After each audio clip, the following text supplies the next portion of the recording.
అశేషంగా తరలి వచ్చినటువంటి నా అన్నదమ్ములకు అక్క చెల్లెలకు అందరికీ నమస్కారం.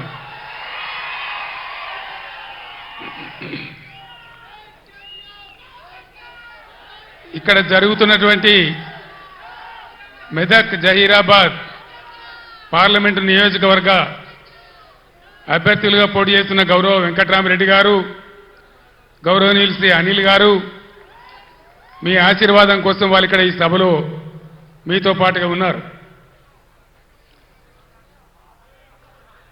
నేను రాజకీయంగా ఎంతో ఎత్తు ఎదగడానికి తెలంగాణ రాష్ట్రం సాధించేటువంటి పోరాట పటిమ నాకు అందించి నన్ను పెంచింది ఈ మెతుకు సీమ.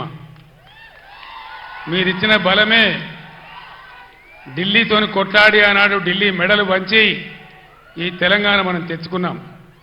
మీ దీవెన లేకపోతే, మీ అండదండలు, మీ ఆశీర్వచనం లేకపోతే, ఈ మెతుకుగడ్డ నీళ్లు రక్తం నా శరీరంలో లేకపోతే నాకు ఈ స్థాయి వచ్చేదే కాదు.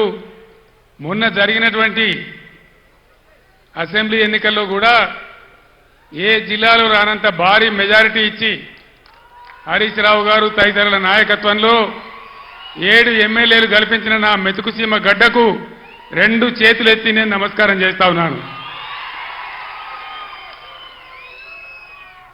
ఎన్ని జన్మలెత్తినా కూడా మీ రుణం నేను తీర్చుకోలేదని చెప్పి నేను మనవి చేస్తా ఉన్నాను.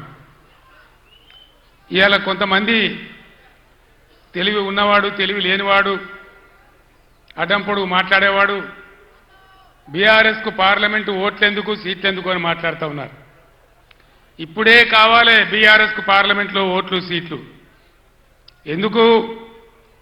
ఆనాడు నన్ను మీరు ఆశీర్వదించకపోతే, నేను వెళ్ళి కరీంనగర్ ఎంపీ గెలవకపోతే, పార్లమెంట్లో నేను తెలంగాణ బిడ్డగా గర్జించకపోతే మనకు తెలంగాణ రాష్ట్రం ఎక్కడి నుంచి వచ్చేది?